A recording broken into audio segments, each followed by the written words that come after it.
Have you ever heard the phrase, you can lead a horse to water, but you can't make him drink?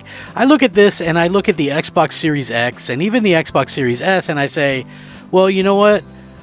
You can come out with a great machine or two great machines, but you can't make developers take full advantage of it. And unfortunately, that seems to be the case with a lot of games, in particular with the Xbox Series X. I get it that the Series S is going to be the lesser brother, and still, you would figure with the amount of architecture and things like that, what they were going for, I think ideally a 1080p 60 machine should be feasible, but it just seems like a lot of developers don't take the time to get things right, and it compounds issue. Again, PlayStation has a stranglehold on the industry, on developers, and this is no bigger prevalent than with what's happening when third-party games release, right? And I'm not saying in particular that Jedi Survivor is playing better or that much better on PlayStation 5.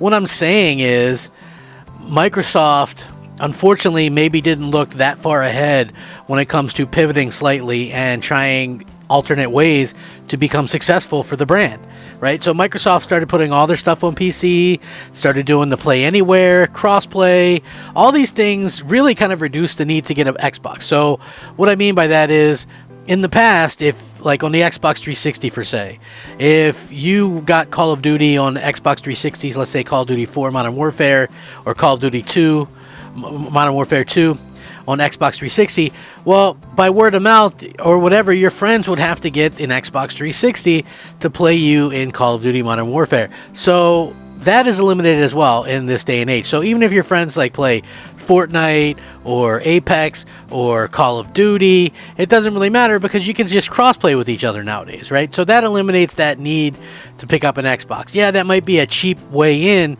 but the factor to my thinking is that you pick up an Xbox and you're like maybe begrudgingly wanting to play it because of these games, and so you start playing it, and then you start realizing what it has to offer. I've seen it like a million times. People are so hesitant to pick up an Xbox. They hate Game Pass until they actually get an Xbox and try Game Pass.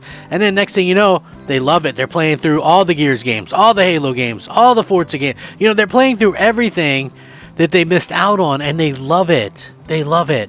Microsoft has a great product, but with so many PlayStation 5 sold, and that being the lead platform on so many different things, they're not going to get the fixed version or the version that, is going to be best. They're not getting that. And what's sad is a lot of times they're not even getting that on their own games. Now, I think with an instance like Ghostwire Tokyo, I really feel like that was sort of a situation where they built that game more with a small team and had the solid state drive, which is admittedly much faster in the PS5 than the Series X and S.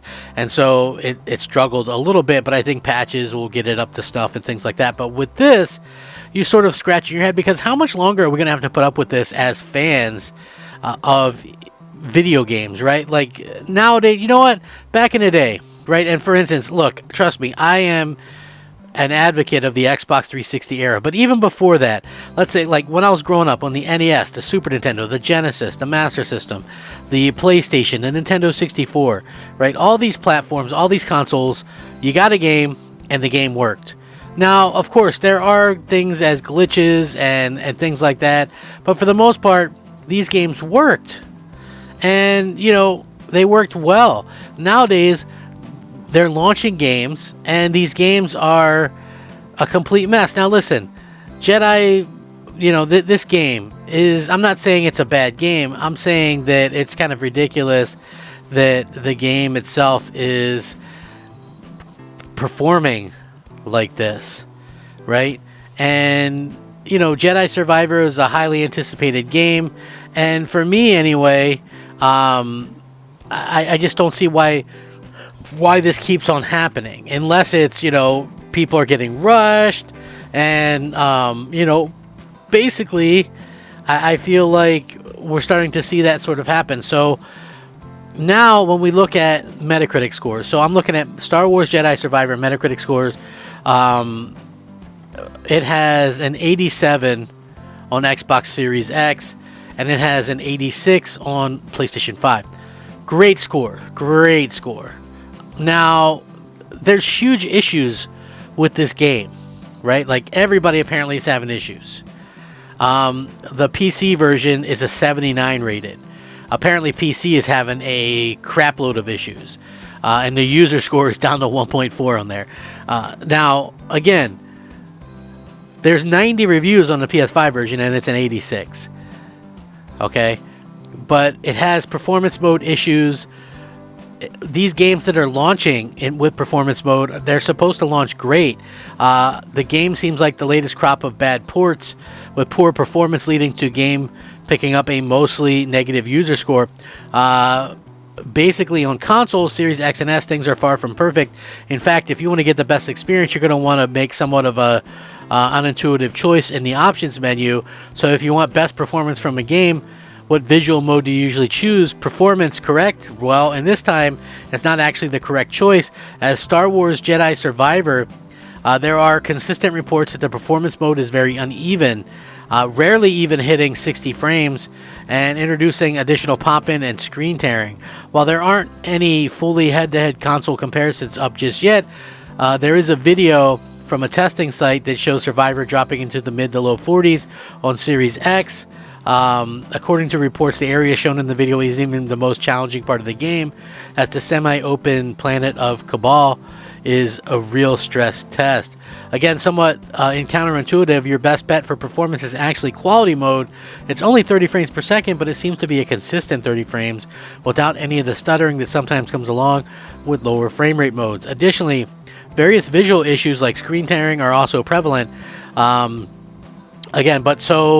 a lot of times, like if you're an Xbox owner or a PlayStation 5 owner, but particularly an Xbox owner, if you are playing with like a newer TV, like a C1 OLED or whatever, VRR and the FreeSync and all that stuff help with a lot of the issues, but it doesn't mean that it's perfect by any means. And what's funny is I actually see people out there trying to blame Microsoft because the game is running poorly even on PlayStation 5, right? Like, honestly, I am tired of games performing less than what they should, right? But again, Microsoft has made a great console, two great consoles, and the fact that it's not performing up to snuff, I look at as an issue from developers, not a Microsoft thing.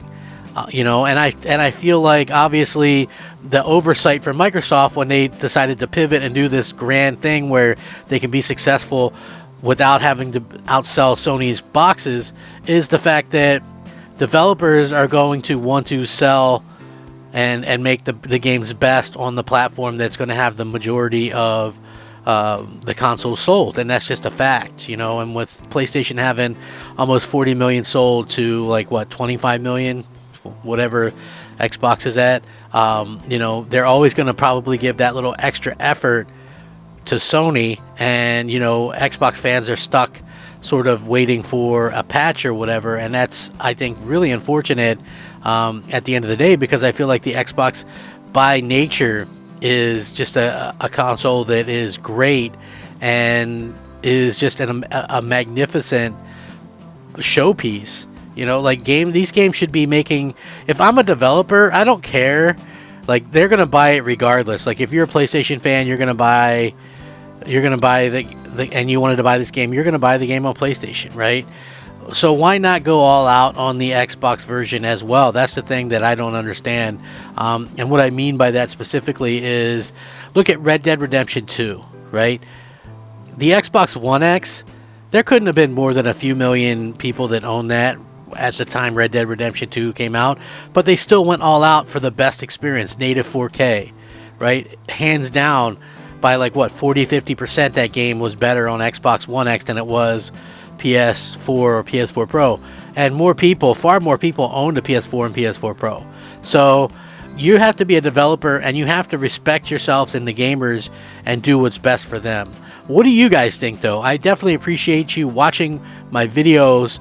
Thank you so much. Please leave a like, subscribe if you haven't already done so. I would appreciate that greatly. I hope you all have a great day, and remember, rack 'em up, fact 'em up, crap gamer 'em up. Peace out.